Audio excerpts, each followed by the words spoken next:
As another misery index season wraps, it's worth looking back at the preseason hype that got so many fans dreaming big, and so many disappointed. Back in August, we believed Penn State could compete for a national title, Clemson was ready to reclaim its spot, and LSU finally had the right mix to dominate the SEC. Norris Sellers looked like a Heisman contender, DJ Lagway was expected to save Florida, and Arch Manning was poised to revolutionize quarterbacking. Instead, we were all wrong. Being wrong in sports is inevitable, but being a fan of a team whose lofty expectations crash and burn? That's pure misery.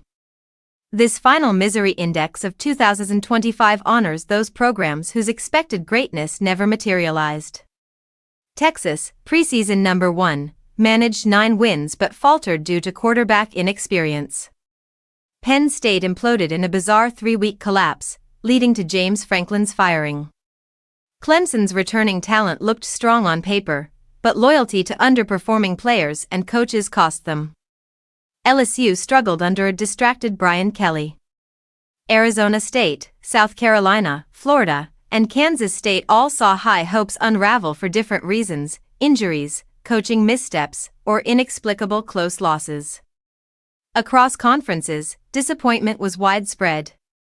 Florida State stunned fans with a season-ending loss to Florida, despite opening with a dominant win over Alabama.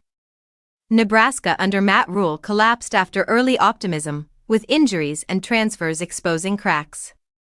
The Big 12's coaching retreads, Scott Frost and Rich Rodriguez, floundered in conference play.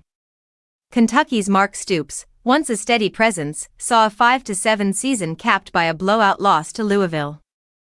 Memphis, despite huge investments in solid seasons, fell short of conference glory once again.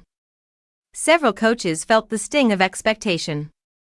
Texas A&M's Mike Elko faced criticism after back-to-back losses to Texas. South Carolina's Shane Beamer struggled to justify confidence after a disappointing season.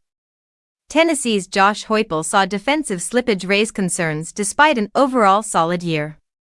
Deion Sanders at Colorado continues to promise transformation, but 3 seasons of ups and downs make fans skeptical. And moments of misery extended beyond the field. ESPN's hype for Lane Kiffin caused fan frustration, Florida's coaching search left Gators supporters in chaos, and Marshall's decision to let Charles Huff leave for Southern Miss backfired spectacularly. This season's misery index reminds us, preseason hype means nothing without execution. Week after week, fans experienced the agony of unmet expectations, questionable coaching, and rival success. College football may be unpredictable, but one thing is certain: next year, there will be a new group of fan bases facing the bitter taste of disappointment, and we'll be here to chronicle it all.